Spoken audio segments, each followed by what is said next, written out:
Hello friends and welcome back to our channel Naukri for you.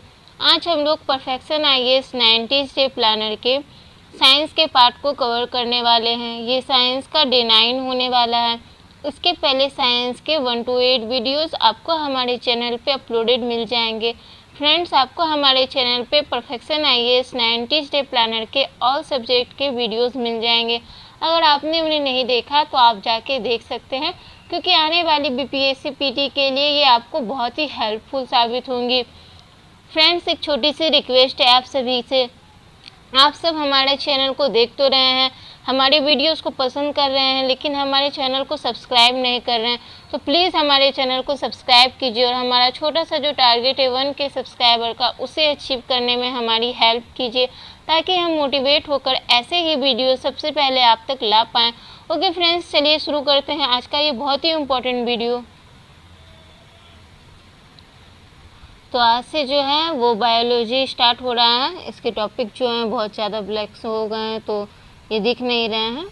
जगत वर्गीकरण और जीव विज्ञान की बातें एवं कोशिकाएं, शायद ये हैं। तो चलते हैं अपने सबसे पहले प्रश्न पर, इन्हें देख लेते हैं। पहला प्रश्न है, आर.एच. विटेकर द्वारा सुझाया गया 5 जगत वर्गीकरण निम्नलिखित में से किस मानदंड पर आधारित नहीं है? तो इसका करेक्ट आंसर हो जाएगा ए, सुस्पष्ट रूप से परिभाषित केंद्रक की उपस्थिति या अनुपस्थिति। आर.एच. विटेकर ने 1969 में 5 जगत वर्गीकरण का प्रस्ताव रखा। उन्होंने सजीव जगत को निम्न में विभाजित किया: मोनेरा, प्रोटिस्टा, कवक, एनिमल एवं प्लांटी। वर्गीकरण के आधार थे सेल संरचना, शारीरिक जटिलता, पोषण का तरीका, प्रजनन का तरीका। बढ़ते अपने अगले प्रश्न पर। सूची 1 को सूची 2 से मिलान करना है, तो इसका करेक्ट आंसर है ये रहा। मोनेरा माइकोप्लाज्मा नीले हरे शैवाल, बैक्टीरिया बेसिली कोसी स्पाइरुला, कवक मशरूम फफूंद, प्रोटिस्टा यूग्लेना डायनोफ्लेजिलेट्स। बढ़ते अपने अगले प्रश्न पर। जीवाणुओं का वह समूह जो अकार्बनिक पदार्थों से अपना भोजन स्वयं संश्लेषित करने में सक्षम है, उसे स्वपोषी जीवाणु कहा जाता है। निम्नलिखित में से कौन उपरोक्त सूची में आता है? इसका करेक्ट आंसर हो जाएगा ए, नाइट्रोसोमोनास और नाइट्रोबैक्टर। नाइट्रोसोमोनास और नाइट्रोबैक्टर नाइट्रीफाइंग बैक्टीरिया है। वे अमोनिया को नाइट्रेट या नाइट्राइट में ऑक्सीकृत करते हैं और उससे ऊर्जा प्राप्त करते हैं। एजोटोबैक्टर और क्लॉस्ट्रिडियम परपोसी बैक्टीरिया हैं जो मृत और सड़ते हुए कार्बनिक पदार्थों से पोषण प्राप्त करते हैं। राइजोबियम एक नाइट्रोजन स्थिरीकरण जीवाणु है जो फलीदार पौधों की जड़ों के साथ सजीवी संबंध के माध्यम से पोषण प्राप्त करता है। बढ़ते अपने अगले प्रश्न पर। अगला प्रश्न है, बैक्टीरिया के आर्थिक महत्व के संबंध में निम्नलिखित कथनों पर विचार करें। पूछ रहा है इसमें से कितने कथन सत्य हैं? तो करेक्ट आंसर हो जाएगा इसका सी, तीनों। बैक्टीरिया का उपयोग मिट्टी की उर्वरता में सुधार के लिए किया जाता है। लैक्टिक एसिड और दही जैसे उपयोगी उत्पाद बैक्टीरिया के उपयोग से बनाए जाते हैं। बैक्टीरिया का उपयोग टीकों की तैयारी में किया जाता है। बढ़ते अपने अगले प्रश्न पर।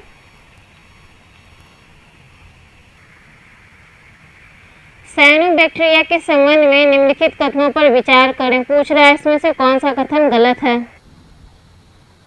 तो इसमें से कौन सा कथन गलत हो जाएगा? डी, केवल 3। ये मुक्त अवस्था में पाए जाने वाले बहुकोषीय यूकेरियोट्स हैं, ये गलत है, बाकी सही है। इसे नीले हरे शैवाल के नाम से भी जाना जाता है। ये प्रकाश स्वपोषी जीव हैं जो अधिकतर मीठे पानी में पाए जाते हैं। बढ़ते अपने अगले प्रश्न पर। माइकोप्लाज्मा निम्नलिखित में से किस श्रेणी में आता है? तो इसका करेक्ट आंसर हो जाएगा बी, मोनेरा। बढ़ते अपने अगले प्रश्न की तरफ। एस्परजिलस एक कवक है जिसे आमतौर पर ब्लैक स्मोकी या ब्रेड मोल्ड के रूप में जाना जाता है। निम्नलिखित में से कौन सा कथन उपरोक्त के लिए जिम्मेदार है? कूट के माध्यम से सही कथन का चयन करना है। इसका करेक्ट आंसर हो जाएगा डी, उपर्युक्त में से कोई भी कथन गलत नहीं है, सारे सही हैं। एस्परजिलस में प्रजनन की प्रकृति अलैंगिक है। इसका उपयोग मादक पेय पदार्थों की तैयारी में किया जाता है। इनसे मनुष्यों में कैंसर हो सकता है। भोजन के खराब होने के अलावा ये फेफड़ों या प्रारंभिक संक्रमण का कारण भी बन सकता है। बढ़ते अपने अगले प्रश्न की तरफ। नीचे दो कथन दिए गए हैं जिनमें से एक को अभिकथन और दूसरे को कारण कहा गया है। अभिकथन है लाइकेन को सूचक जीव माना जाता है, कारण लाइकेन कवक और शैवाल का अस्थायी संयोजन है। तो इसका करेक्ट आंसर हो जाएगा बी। अभिकथन और कारण दोनों सत्य हैं, लेकिन कारण अभिकथन का सही स्पष्टीकरण नहीं है। बढ़ते हैं अपने अगले प्रश्न की तरफ। प्रकृति में निम्नलिखित में से कौन सा जीव की मिट्टी रहित सतह पर जीवित पाए जाने की सबसे अधिक संभावना है? तो इसका करेक्ट आंसर हो जाएगा सी 2 और 3, यानी लाइकेन और मॉस। बढ़ते हैं अपने अगले प्रश्न की तरफ। उससे पहले इसके एक्सप्लेनेशन को देखते हैं। फर्न सामान्यतः समशीतोष्ण और उष्णकटिबंधीय दोनों क्षेत्रों के नम जंगलों में पाए जाते हैं। मॉस एक फूल रहित पौधा है जिसमें वास्तविक जड़ें नहीं होती, इसलिए चट्टानों पर उगता है। लाइकेन एक कवक है और एक शैवाल की सहजीवी साझेदारी बनाते हैं। पत्थर पर उगने वाले लाइकोन को सेक्सिकोल्स कहते हैं और पेड़ों की छाल पर उगने वाले लाइकोन को कार्टिकोल्स कहते हैं। कवक मृत और सड़ते हुए कार्बनिक पदार्थों पर उगते हैं और उनसे पोषण अवशोषित करते हैं, इसलिए उनका पोषण मृतजीवी प्रकृति का होता है। बढ़ते हैं अपने अगले प्रश्न पर। माइकोराजा को निम्नलिखित में से किसी रूप में सही ढंग से वर्णित किया गया है? तो इसका करेक्ट आंसर हो जाएगा बी, कवक और जड़ों के बीच सहजीवी संबंध। बढ़ते हैं अपने अगले प्रश्न पर। बोल रहा है गलत कथन की पहचान करें, तो इसका करेक्ट आंसर हो जाएगा सी, कोशिका की भित्ति एनीमिया में मौजूद होती है। ये गलत है, बाकी सही है।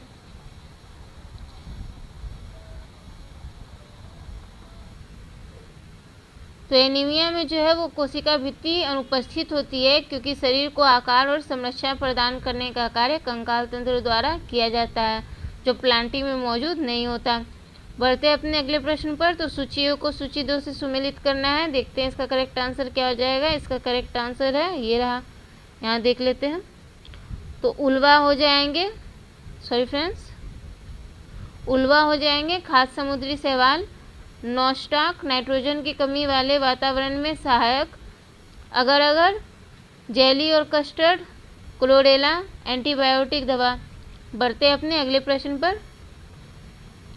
निम्नलिखित में से कौन सा खमीर, म्यूकर, मशरूम आदि में पाया जाने वाला पोषण का सबसे उपयुक्त तरीका है? करेक्ट आंसर होगा बी, मृतजीवी।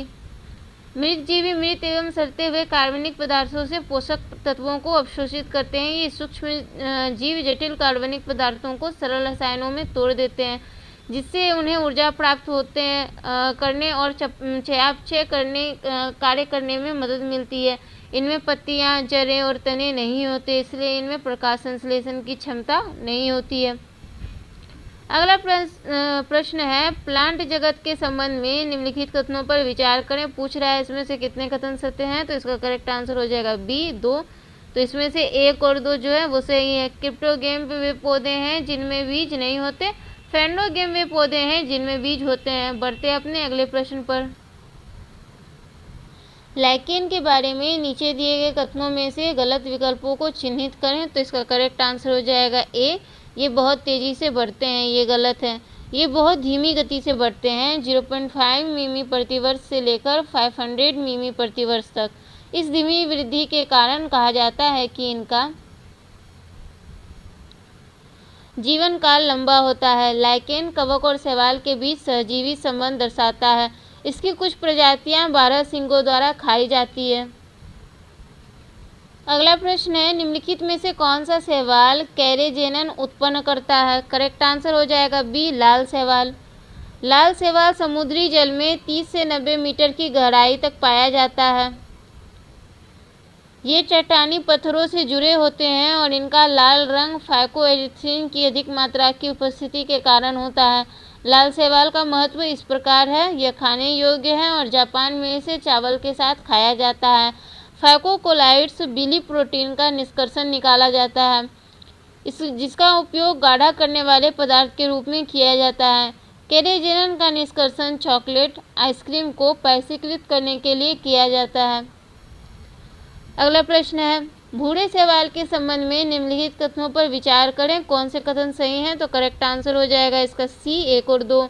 भूरा रंग भूरे रंग के जैंथोफिल फ्यूकोजैंथीन की बड़ी मात्रा के कारण होता है। ये आयोडीन और सोडा के समृद्ध स्रोत हैं। बढ़ते अपने अगले प्रश्न पर। सूची 1 को सूची 2 से सुमेलित करना है, तो इसका करेक्ट आंसर हो जाएगा ये रहा। हाइड्रोफाइट्स पानी में या पानी पर उगता है। मेसोफाइट्स गर्म क्षेत्रों में उगता है। हेलोफाइट्स उच्च नमक सांद्रता वाले क्षेत्रों में उगता है। जीरोफाइट्स शुष्क क्षेत्रों में उगता है। बढ़ते हैं अपने अगले प्रश्न पर। इस संघ के सदस्यों को सामान्यतः स्पंज के रूप में जाना जाता है। वे आमतौर पर समुद्री और अधिकतम विषम जानवर होते हैं। शरीर को स्पॉन्जिन फाइबर से बने कंकाल द्वारा सहारा दिया जाता है। अंडे और शुक्राणु एक ही व्यक्ति द्वारा उत्पादित होते हैं। ये विखंडन द्वारा और लैंगिक रूप से युग्मकों के निर्माण द्वारा लैंगिक रूप से प्रजनन करते हैं। ऊपर वर्णित संघ की पहचान करें, तो इसका करेक्ट आंसर हो जाएगा ए पॉडीफेरा। बढ़ते अपने अगले प्रश्न की तरफ। अगला प्रश्न है, यह जंतुओं का सबसे बड़ा संघ है। पृथ्वी पर कुल नामित प्रजातियों में से 2/3 इसी संघ से संबंधित हैं। संघ की पहचान करें। करेक्ट आंसर होगा ए आर्थ्रोपोडा। आर्थ्रोपोडा वह संघ है जिसमें कीट, एराक्निड, क्रस्टेशियन और मायरीपोड शामिल है। पृथ्वी पर जानवरों का सबसे बड़ा और सबसे विभिन्न समूह है। आर्थ्रोपोडा की प्रमुख विशेषताएं। आर्थ्रोपोडा में काइटिन से बना एक कठोर बाह्य कंकाल होता है जो सुरक्षा और सहारा प्रदान करता है। उनके शरीर कई खंडों में विभाजित होते हैं जिनमें से प्रत्येक का अपना विशिष्ट कार्य होता है। निषेचन आमतौर पर आंतरिक होता है। सबसे बड़ा समूह जिसमें भृंग, तितलियां, मधुमक्खियां, चींटियां और मक्खियां शामिल हैं। क्यूलेक्स और एंडीज नामक वेक्टर भी इसी संघ से संबंधित है। अगला प्रश्न है, उभयचर जलीय और स्थलीय आवासों में रह सकते हैं। उभयचर किसके माध्यम से श्वसन करते हैं? करेक्ट आंसर होगा डी ऊपर के सभी। गलफड़ा, फेफड़े, त्वचा। बढ़ते अपने अगले प्रश्न पर। अगला प्रश्न है, नीचे दिए गए सूचियों पर विचार करें, कूट के माध्यम से सही विकल्प का चयन करें। तो करेक्ट आंसर हो जाएगा इसका डी केवल 4। तो पेंगुइन, एवेस, सिर्फ यही सही है। बढ़ते अपने अगले प्रश्न पर। निम्नलिखित कथनों पर विचार करें, कौन सा कथन सही है? करेक्ट आंसर होगा ए केवल 1। कार्लोस लिनूस वर्गीकी के जनक हैं। बढ़ते अपने अगले प्रश्न पर। निम्नलिखित युग्म। अगला प्रश्न है, निम्नलिखित युग्मों पर विचार करें। तो इसमें पूछ रहा है कि कौन सा युग्म सही सुमेलित है। देखते हैं इसका। करेक्ट आंसर हो जाएगा सी 2 से अधिक जोड़े, यानी 1, 2, 3 जो है सही सुमेलित है। इन्हें देख लेते हैं। पहला, अर्ध तरल और जटिल प्राणी जहां सभी महत्वपूर्ण गतिविधियां होती हैं, प्रोटोप्लाज्म। दूसरा, कोशिका में जैव रासायनिक प्रतिक्रियाओं की श्रृंखला, चयापचय। तीसरा, आंतरिक स्थितियों को बनाए रखकर स्थिरता, होम्योस्टेसिस। बढ़ते अपने अगले प्रश्न पर। अगला प्रश्न है, तो इसमें 2 अभिकथन और कारण है। अभिकथन है, माइटोकॉन्ड्रिया को कोशिका का पावर हाउस कहा जाता है। और कारण है, ये ग्लूकोज और कार्बन डाइऑक्साइड को एडेनोसिन ट्राइफॉस्फेट के रूप में ऑक्सीजन और ऊर्जा में तोड़ देता है। तो इसका करेक्ट आंसर हो जाएगा सी अभिकरण सही। अभिकथन सत्य है और कारण असत्य। बढ़ते अपने अगले प्रश्न पर। सूची 1 को सूची 2 से सुमेलित करना है। तो इसका करेक्ट आंसर ये रहा। कोशिकाओं में पाचन, लाइसोसोम। भोजन का भंडारण, रिक्तिकाएं। प्राणियों में कोशिका विभाजन, सेंट्रोसोम। पैकिंग और संश्लेषण, गोल्जी उपकरण। पौधे और पशु कोशिकाओं दोनों में चयनात्मक पारगम्य झिल्ली, कोशिका झिल्ली। अगला प्रश्न है, मानव शरीर में बी कोशिकाओं और टी कोशिकाओं की भूमिका निम्नलिखित में से किस कथन में परिलक्षित होती है? करेक्ट आंसर होगा डी विप्रतिजन विशिष्ट प्रतिरक्षा प्रतिक्रिया प्रणालियां हैं। बढ़ते अपने अगले प्रश्न पर। पादप और जंतु कोशिकाओं के बीच सामान्य अंतर के संबंध में निम्नलिखित में से कौन सा कथन सही है? करेक्ट आंसर हो जाएगा इसका डी तीनों। पादप कोशिकाओं में सेल्यूलोज कोशिका भित्ति होती है, जबकि प्राणी कोशिकाओं में नहीं होती। पादप कोशिकाओं में आमतौर पर प्राणी कोशिकाओं से बड़ी होती है। तीसरा, परिपक्व पादप कोशिका में एक बड़ी रिक्तिका होती है, जबकि जंतु कोशिका में अनेक छोटी रिक्तिकाएं होती हैं। बढ़ते हैं अपने अगले प्रश्न की तरफ। अगला प्रश्न है, निम्नलिखित में से कौन संक्रामक रोग और बाह्य रोगाणुओं से शरीर की रक्षा करता है? तो संक्रामक रोग और बाह्य रोगाणुओं से शरीर की रक्षा करता है श्वेत रुधिराणु WBC। अगला प्रश्न है, एडेनिन, थायमिन, गुआनिन और साइटोसिन निम्नलिखित में से किसे संदर्भित करते हैं? ए, न्यूक्लियोबेस को। ये डीएनए अणु के भीतर 4 प्रकार के न्यूक्लियोटाइड्स बेस हैं। न्यूक्लियोटाइड्स फॉस्फेट और न्यूक्लियोसाइड से बने कार्बनिक यौगिक हैं। ये चारों क्षार एक दूसरे के साथ रासायनिक बंध बनाते हैं। अगला प्रश्न है, निम्नलिखित कथनों पर विचार करें, कौन से कथन सही हैं? तो करेक्ट आंसर हो जाएगा इसका ए, केवल एक। यूकेरियोटिक कोशिकाओं में एक वास्तविक नाभिक मौजूद होता है जिसमें नाभिकीय पदार्थ एक नाभिकीय आवरण द्वारा बंध कर नाभिक बनाता है। बढ़ते हैं अपने अगले प्रश्न पर। अगला प्रश्न है, निम्नलिखित युग्मों पर विचार करें और सही विकल्प का चयन करें। तो इसमें से सही विकल्प जो हो जाएगा वो हो जाएगा सी, केवल 4। कोशिकाओं को संरचनात्मक सहायता प्रदान करता है साइटोस्केलेटन। बढ़ते हैं अपने अगले प्रश्न पर। उससे पहले बाकी के देख लेते हैं। कोशिका की आंतरिक सामग्री की रक्षा करता है और एक निश्चित आकार प्रदान करता है प्लाज्मा झिल्ली। विभिन्न चयापचय गतिविधियों के लिए साइटोप्लाज्म के सतह क्षेत्र को बढ़ाता है एंडोप्लाज्मिक रेटिकुलम। इसमें डीएनए होता है और कोशिका की कोशिकीय गतिविधि को नियंत्रित करता है न्यूक्लियस। बढ़ते हैं अपने अगले प्रश्न पर। सूची 1 को सूची 2 से सुमेलित करना है। इसका करेक्ट आंसर देख लेते हैं। इसका करेक्ट आंसर ये रहा। कोशिकाओं की ट्रैफिक पुलिस गोल्जी बॉडी, कोशिकाओं की आत्मघाती थैलियाँ लाइसोसोम, पैलेट कण राइबोसोम, वायरस का प्रोटीन कैप्सिड। गोल्जी बॉडीज को कोशिकाओं का ट्रैफिक पुलिस कहा जाता है क्योंकि ये प्रोटीन को छांटती हैं तथा कोशिकाओं के अंदर प्रोटीन के परिवहन या कोशिकाओं से उत्सर्जन में मदद करती है। लाइसोसोम को कोशिकाओं की आत्मघाती थैली कहा जाता है क्योंकि इसमें लाइसोसोम फटकर क्षतिग्रस्त कोशिकाओं के पाचन के लिए पाचक एंजाइमों का स्राव करता है। राइबोसोम को पैलेट कण कहा जाता है क्योंकि उनमें झिल्ली नहीं होती और वे कोशिका द्रव में पाए जाते हैं।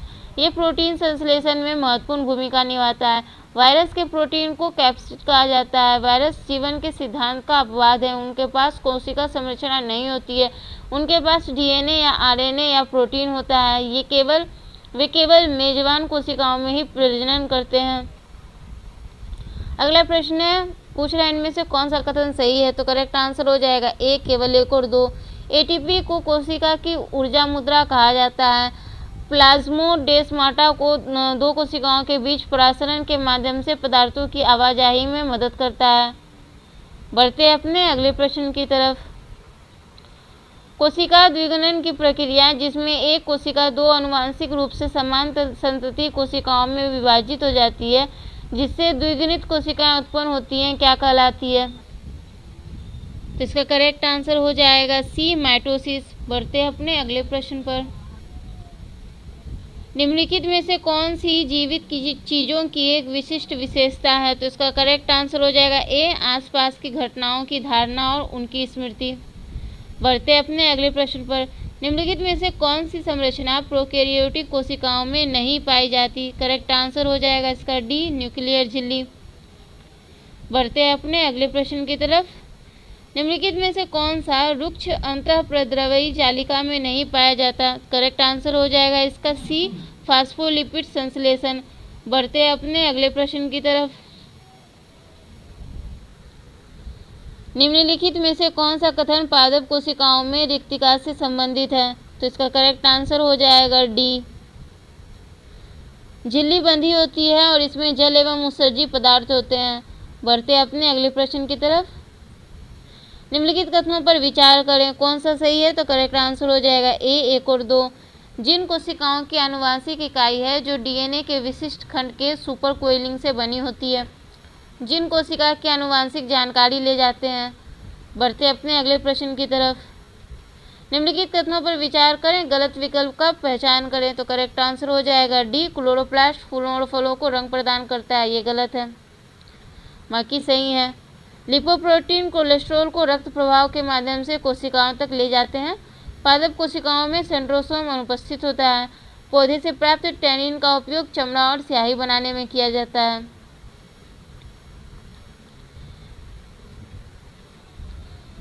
पौधों को और फूलों और फलों को रंग प्रदान करने का काम जो है वो क्रोमोप्लास्ट करते हैं। अब है अगला प्रश्न, निम्नलिखित कथनों पर विचार करें और प्रजातियों का उनसे संबंधित वैज्ञानिक नाम से मिलान करें। तो इसमें सुमेलित जो है वो हो जाएगा केवल 3 और 4। यहाँ पे सभी को देख लेते हैं। बाघ पैंथरा टाइग्रिस, शेर पैंथरा लियो, आम मैंगीफेरा इंडिका, मनुष्य होमो सेपियंस, मेढक राना टिग्रिना, बिल्ली फेलिस कैटस। बढ़ते हैं अपने अगले प्रश्न पर। निम्नलिखित कथनों पर विचार करें और उपयुक्त में से कितने कथन गलत है पूछ रहा है। तो इसका करेक्ट आंसर हो जाएगा एक, केवल एक। तो इसमें से जो है 1 और 2 सही है और तीसरा नंबर जो है वो गलत है। ऊतक कोशिकाओं के समूह होते हैं जो आकार, आकृति, कार्य और उत्पत्ति में समान होते हैं। हिस्टोलॉजी जीव विज्ञान की वह शाखा है जो ऊतकों के अध्ययन से संबंधित है। बढ़ते हैं अपने अगले प्रश्न पर। निम्नलिखित में से कौन सी विशेषता प्रोकैरियोट्स और कई यूकेरियोट्स के लिए आम है। तो इसका करेक्ट आंसर हो जाएगा बी, कोशिका भित्ति की उपस्थिति। बढ़ते हैं अपने अगले प्रश्न। अगला प्रश्न है, प्लास्टिड निम्नलिखित में से किस विशेषता के आधार पर माइटोकॉन्ड्रिया से भिन्न है। तो इसका करेक्ट आंसर होगा सी, थाइलाकोइड्स की उपस्थिति। बढ़ते हैं अपने अगले प्रश्न पर। कोशिका में लिपिड अणु किसके द्वारा संश्लेषित होते हैं। करेक्ट आंसर ए, चिकना अंतःप्रद्रवी जालिका। बढ़ते हैं अपने अगले प्रश्न पर। निम्नलिखित में से किस कोशिकांग के कारण लाइसोसोम का उदय हुआ। इसका करेक्ट आंसर हो जाएगा बी, गोल्जी काय। लाइसोसोम गोल्जी पिंडों से पुटिकाओं के मुकुलन से बनते हैं। लाइसोसोम न्यूक्लियस असर या यूकेरियोटिक कोशिकाओं में छोटे सेल ऑर्गेनल हैं। अगला प्रश्न है, ऑक्सीजन की कमी से क्रिकेट की खिलाड़ियों की पेशियों में प्रायः खिंचाव उत्पन्न होने लगता है। विकल्प में दिए गए कारणों से सही कारण का चयन करें। करेक्ट आंसर हो जाएगा ए, पायरुवेट का लैक्टिक अम्ल में बदलने के कारण। माइटोकॉन्ड्रिया में होने वाले पायरुविक एसिड के अवयवी टूटने से लैक्टिक एसिड का निर्माण होता है।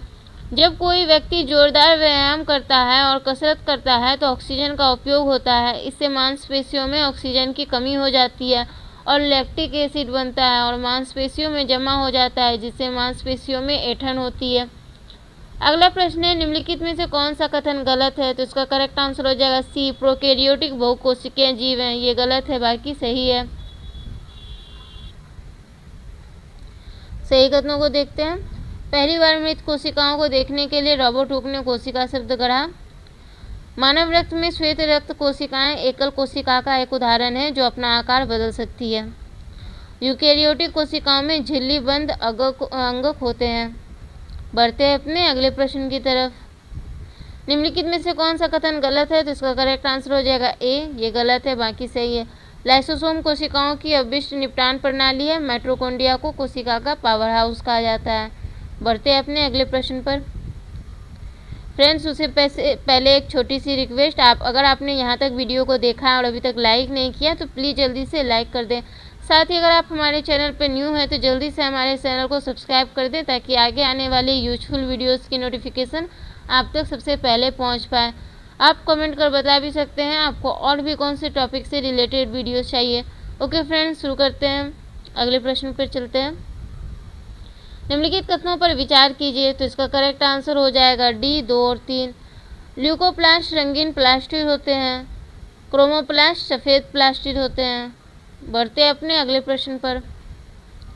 प्रोटीन संश्लेषण के लिए कौन सी सेलुलर संरचनाएं सबसे महत्वपूर्ण हैं। तो करेक्ट आंसर हो जाएगा इसका बी, एंडोप्लाज्मिक रेटिकुलम और राइबोसोम। लाइसोसोम और सेंट्रोसोम। लाइसोसोम मुख्य रूप से सेलुलर अपशिष्ट के रूप में टूटने में शामिल होते हैं, जबकि सेंट्रोसोम कोशिका विभाजन में भूमिका निभाता है। एंडोप्लाज्मिक रेटिकुलम और राइबोसोम। यह सही उत्तर एंडोप्लाज्मिक रेटिकुलम प्रोटीन और लिपिड के संश्लेषण में शामिल झिल्लियों का एक नेटवर्क है। राइबोसोम जो ईआर पर पाए जाते हैं प्रोटीन के संश्लेषण के लिए महत्वपूर्ण है। गोल्जी उपकरण और माइटोकॉन्ड्रिया। गोल्जी तंत्र प्रोटीन के प्रसंस्करण और पैकेजिंग के लिए जिम्मेदार है। लेकिन ये सीधे उनके संश्लेषण में शामिल नहीं है। माइटोकॉन्ड्रिया मुख्य रूप से ऊर्जा उत्पादन में शामिल होता है और सीधे प्रोटीन संश्लेषण से जुड़ा नहीं है। लाइसोसोम और माइटोकॉन्ड्रिया। लाइसोसोम सेलुलर अपशिष्ट पाचन के लिए जिम्मेदार हैं और माइटोकॉन्ड्रिया ऊर्जा उत्पादन में शामिल है।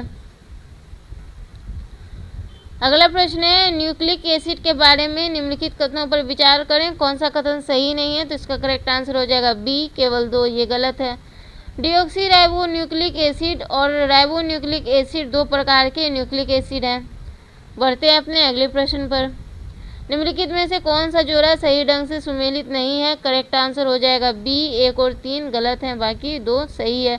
Platelets, thrombocytes. बढ़ते हैं अपने अगले प्रश्न की तरफ। उससे पहले श्वेत रक्त कोशिका की प्रतिरक्षा प्रणाली का हिस्सा है। इन्हें ल्यूकोसाइट और WBC भी कहा जाता है। जीवन 15 से 20 दिन। प्लेटलेट्स रक्त के थक्के बनाते हैं और रक्तस्राव को रोकते हैं। इन्हें थ्रोम्बोसाइट्स भी कहा जाता है। जीवन 7 से 10 दिन। लाल रक्त कोशिकाएं फेफड़े से ऑक्सीजन को शरीर के सभी भागों में ले जाती हैं। इन्हें एरिथ्रोसाइट्स भी कहा जाता है। जीवन 115 दिन। अगला प्रश्न है, निम्नलिखित में से कौन सा कथन रक्त के एक घटक प्लाज्मा के संबंध में सही नहीं है। तो इसका करेक्ट आंसर हो जाएगा डी, ये गलत है, बाकी सही है। यह लगभग 55% रक्त का गठन करता है और इसमें 3 प्रमुख प्रोटीन होते हैं। फाइब्रिनोजेंस रक्त का थक्का बनाने में मदद करता है। सीरम क्लॉटिंग कारकों से रहित प्लाज्मा है। प्लाज्मा रक्त का बाह्य कोशिकीय और तरल भाग है जो पारदर्शी और हल्के पीले रंग का होता है। यह कुल रक्त का 50 से 55% होता है। इसमें 3 प्रमुख प्रोटीन होते हैं, फाइब्रिनोजेंस, ग्लोब्यूमिन्स और एल्बुमिन। फाइब्रोजेंस विटामिन के साथ साथ रक्त के थक्के के जमने में मदद करता है। जब प्लाज्मा के थक्का जमाने वाले कारकों को हटा दिया जाता है तो इसे सीरम कहा जाता है। एल्ब्यूमिन तरल पदार्थ को आपकी रक्त वाहिकाओं से अन्य ऊतकों में लीक होने से रोकने में मदद करता है। ग्लोब्यूलिन्स शरीर की सुरक्षा यानी रोग प्रतिरोधक क्षमता में मदद करता है। अगला प्रश्न है, AB रक्त समूह वाले व्यक्ति को कभी कभी सार्वभौमिक प्राप्तकर्ता क्यों कहा जाता है। करेक्ट आंसर है बी, उनके रक्त में एंटीबॉडी की अनुपस्थिति के कारण। AB रक्त समूह वाले व्यक्ति को सार्वभौमिक प्राप्तकर्ता कहा जाता है क्योंकि उनके रक्त में प्लाज्मा A और B एंटीजन के खिलाफ एंटीबॉडी की कमी होती है। AB रक्त समूह में व्यक्ति की प्रतिरक्षा प्रणाली A या B रक्त समूह एंटीजन को लक्षित करने वाले एंटीबॉडी का उत्पादन नहीं करती। एंटीबॉडी की इस अनुपस्थिति का मतलब है कि AB रक्त वाले व्यक्ति प्रतिरक्षा प्रतिक्रिया के बिना A, B, AB या O रक्त प्रकार वाले दाताओं से रक्त प्राप्त कर सकते हैं, जिससे वे रक्त संक्रमण की व्यापक श्रृंखला के साथ संगत हो जाते हैं। अगला प्रश्न है, डिऑक्सी राइबो न्यूक्लिक एसिड और राइबो न्यूक्लिक एसिड के बारे में निम्नलिखित में से कौन सा कथन सही है। इसका करेक्ट आंसर हो जाएगा सी, 1 और 2। डीएनए का संरचनात्मक मॉडल वाटसन एवं क्रिक द्वारा दिया गया है। नाइट्रोजनस बेस के बीच हाइड्रोजन बंधन है। आइए इसके एक्सप्लेनेशन को देखते हैं। डीएनए का संरचनात्मक मॉडल वाटसन और क्रिक द्वारा दिया गया है। जेम्स वाटसन और फ्रांसिस क्रिक ने 1953 में डीएनए के डबल हेलिक्स मॉडल का प्रस्ताव रखा। नाइट्रोजन आधारों के बीच हाइड्रोजन बंधन सही है। Hydrogen bonding DNA double helix में नाइट्रोजन बेस थाइमिन के साथ एडेनिन, साइटोसिन के साथ गुआनिन को एक साथ रखने में महत्वपूर्ण भूमिका निभाता है। एडेनिन को गुआनिन के साथ जोड़ा गया, ये गलत है क्योंकि डीएनए में एडेनिन को थाइमिन के साथ जोड़ा जाता है। डीएनए की हाइड्रोफिलिक प्रकृति हाइड्रोजन बॉन्ड की उपस्थिति के कारण होती है। डीएनए की हाइड्रोफिलिक प्रकृति मुख्य रूप से रीढ़ की हड्डी के साथ फॉस्फेट समूहों के कारण होती है, विशेष रूप से हाइड्रोजन बॉन्ड के कारण नहीं। आरएनए फॉस्फेट राइबोज शुगर और nitrogen base uracil, adenine, guanine और साइटोसिन से बना एकल स्टैंडर्ड न्यूक्लिक एसिड है। यह केंद्रक के साथ साथ कोशिका द्रव्य में भी पाया जाता है। आरएनए 3 प्रकार का होता है, एमआरएनए, आरआरएनए, टीआरएनए। आरआरएनए नाभिक में पाए जाने वाले डीएनए से साइटोप्लाज्म तक संदेश लाता है। आरआरएनए प्रोटीन संश्लेषण का स्थल है। टीआरएनए अमीनो एसिड ले जाते हैं और इसे राइबोसोम में स्थानांतरित करते हैं। ओके फ्रेंड्स, तो आज का हमारा जो है साइंस का डे 9 यहीं पे कंप्लीट होता है। अगर आपको वीडियो अच्छी लगी हो तो लाइक ज़रूर करें। साथ ही अगर आप हमारे चैनल पे नए हैं और आपने अभी तक चैनल को सब्सक्राइब नहीं कर रखा तो प्लीज़ जल्दी से इसे सब्सक्राइब कर दें। हमारा जो छोटा सा टारगेट है 1 के सब्सक्राइबर का, उसे अचीव करने में हमारी हेल्प करें, ताकि हम मोटिवेट होकर के ऐसे ही यूज़फुल वीडियोस आप तक ला सकें। आप कमेंट कर बता सकते हैं आपको और भी कौन से टॉपिक से रिलेटेड वीडियोस चाहिए। Okay friends, thank you for watching our videos. Keep supporting us. Subscribe our channel Naukri for you. Thank you so much. Jai Hind. Bye.